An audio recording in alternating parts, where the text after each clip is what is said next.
मेरी बच्ची अपने पाँव पे खड़ा होना चाहती है, मेरी बच्ची का भी दिल करता है मैं अपने पाँव पे खड़ा हो सकूं, लेकिन मेरे पास इतने पैसे होते तो मैं कभी ये मीडिया पे ना आती। भाई जमन फातिमा के वालिद ना मैं छोड़ के चले गए हैं। जमन फातिमा की ये बीमारी देख के उन्होंने कहा मुझे भी तंदुरुस्त बच्चे चाहिए। बाप छोड़ के चले जाते लेकिन माँ तो नहीं ना छोड़ते अपनी औलाद को। मैं तो नहीं छोड़ सकती अपनी बेटी को। मैं तो उसके जब तक ये जिंदा है मैंने तो उसके साथ धक्के खाने हैं।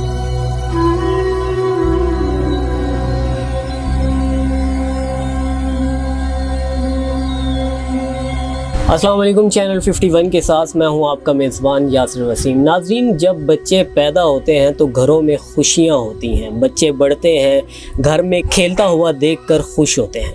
लेकिन आज हमारे साथ एक हमारी बहन, हमारी बेटी ज़मन फातिमा मौजूद है जिनके वालिदैन उसके लिए बहुत परेशान हैं।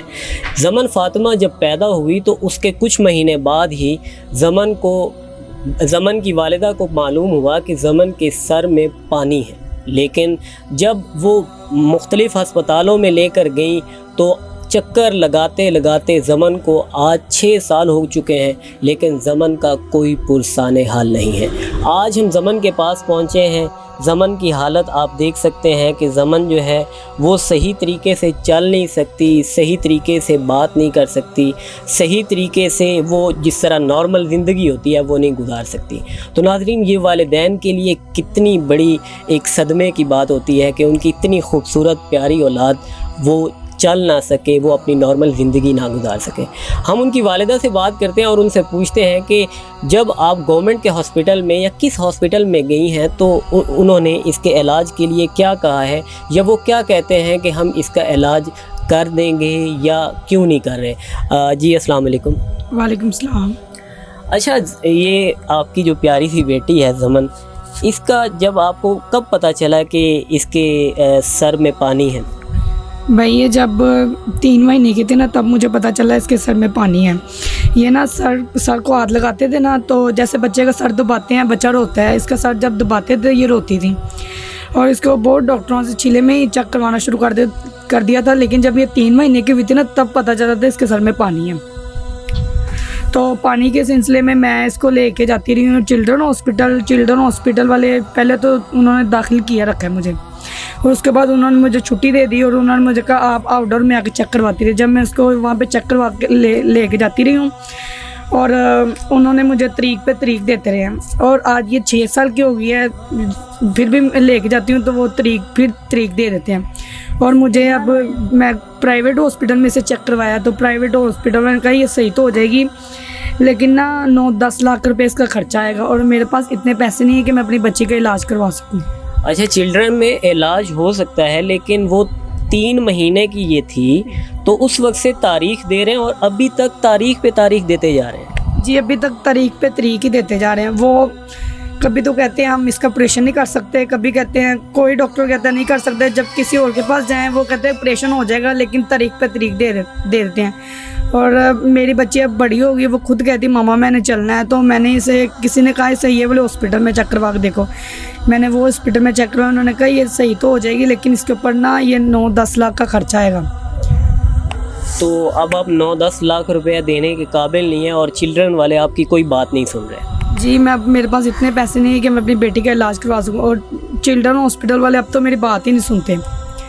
वो कहते हैं कि तारीख दे देते हैं। अब ये 6 साल के हो गए, मुझसे खुद उठाई नहीं जाती।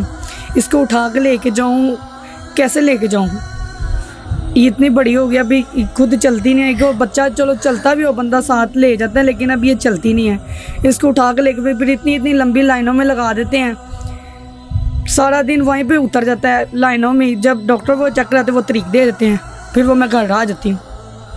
नाज़रीन, आप देख रहे हैं कि किस तरीके से हमारा ये जो मुल्क है ये गरीब के लिए कोई भी सहूलत नहीं रखता। यहाँ पर सिर्फ अमीर का ये मुल्क है और अमीरों को ही जो है वो उनका इलाज किया जाता है, उनकी हौसला अफजाई की जाती है, उनको सहूलतें दी जाती हैं।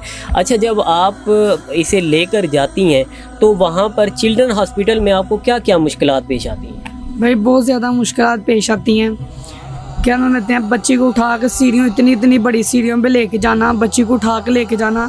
अब मेरे में खुद में इतनी हिम्मत नहीं है कि मैं उसको उठा के लेके जाऊँ। जब छोटी थी मैं ले जाती थी, अब बड़ी हो गई है, मैं कैसे लेके जाऊँ। मैं खुद लोगों के घर का काम करती हूँ, इसकी जो पैसे होते हैं मैं इसकी मेडिसिन पे लगा देती हूँ। अब मेरे में भी इतनी हिम्मत नहीं है कि मैं लोगों का घर काम कर सकूँ। घर आके सारा दिन लोगों के घर में काम करती हूँ, घर आती हूँ और इसको उठा के वॉशरूम लेके जाता। मुझे पीछे ये भी होता है कि मेरी बेटी को वॉशरूम कौन कराएगा, कौन नहीं कराएगा, ज़ाहिर है उसको मैंने उठा कर करवाना है।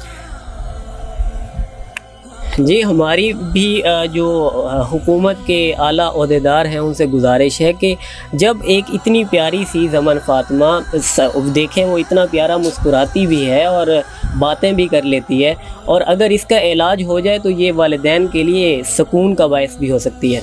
तो आप जो हुकूमती ओहदेदारान हैं या किसी से कोई आप अपील करना चाहती हैं? जी, मैं ये अपील करना चाहती हूँ कि प्लीज़ मेरी बेटी के इलाज के लिए मेरी मदद करें। आज मेरी बेटी अपने पाँव पे खड़ा होकर चलेगी तो मैं आप लोगों के बच्चों को बहुत दुआएं दूंगी, मेरी बच्ची भी देगी। मेरी बच्ची अपने पाँव पे खड़ा होना चाहती है, मेरी बच्ची का भी दिल करता है मैं अपने पाँव पे खड़ा हो सकूँ, लेकिन मेरे पास इतने पैसे होते तो मैं कभी ये मीडिया पे ना आती। मेरे पास इतने पैसे नहीं है कि मैं अपनी बच्ची का इलाज करवा सकूँ। किस माँ का दिल करता है अपनी बच्ची लेके मीडिया पे आए मांगने के लिए। प्लीज़ मेरी मदद करें, मैं अपनी बेटी का इलाज करवा सकूँ। अच्छा, जो यहाँ पर आप जिनके घरों में काम करती हैं उन्हें भी पता होगा ज़मन के बारे में, तो उन्होंने कभी आपकी हेल्प वगैरह करने के लिए नहीं कहा कि हम इसका इलाज करवाते हैं, या हम किसी को कहते हैं कि या काफ़ी लोग देने वाले होते हैं मुखय्यर हज़रात? नहीं भाई, कौन देता है? वो अपने जो काम करो महीने बाद जो तनख्वाह बनती वो पकड़ा देते हैं हाथ में। वो कहते हैं ये लोग जो मर्ज़ी करो, ये तुम्हारी। मैंने कितनी दफ़ा उनको भी कहा प्लीज़ आप मुझे थोड़ी सी हेल्प करें, जो मैं काम करती हूँ मुझे महीने बाद ना दिया करें, अपने पास रख लें, प्लीज़ मेरी बेटी का इलाज करवा दें। कोई भी भाई दुनिया में इस तरह नहीं है कोई किसी की मदद कर सके। सब अपने अपनी ज़िंदगियों में किसी की कोई टेंशन नहीं है। अच्छा, तो ये जो आप घरों में काम करती हैं तो आप घर का ख़र्चा भी चलाती हैं, ज़मन का जो इतना महंगा इलाज है वो भी आप करवा रही हैं, तो मतलब इलाज हो तो नहीं रहा लेकिन आप कोशिश कर रही हैं, तो ये सारी चीज़ें आप फिर कैसे मैनेज करती हैं? भाई मेरी बात सुने, मैंने जो मेडिसिन मैं अब ज़मन के लिए आती हूँ, कभी कुछ खा लिया कभी ना खाया, ठीक है। कभी मैं अपनी बच्ची के लिए दूध भी मंगवा लेती हूँ, कभी ये है कि खाना खा ले तो सो जाती, दूध भी नहीं मांगती मुझसे। लेकिन बच्चों का दिल तो करता है ना कुछ चीज़ खाने पे। लेकिन जो कभी मैं इसकी मेडिसिन लेती हूँ, ज़्यादातर मैं क्या नाम लगती है इसकी मेडिसिन की तरफ ध्यान करती हूँ। कभी ले आती हूँ, कभी मिल गया जल्दी लाती हूँ, ना मिले तो रहने देती हूँ मैं इसकी मेडिसिन। तो अभी इसकी जो मेडिसिन है वो कितने की आती हैं, जो इसे महीने के लिए लेके आती हैं या हफ्ते के लिए लेके आती हैं, वो कितने रुपए की आती है? भाई इसकी मेडिसिन बहुत महंगी है। मैं तो थोड़े दिन 8-8 दिन की 1500 की, 1000 की, 1500 की, 2000 की, इस तरह मेडिसिन 8-8 10-10 दिन की ले आती हूँ।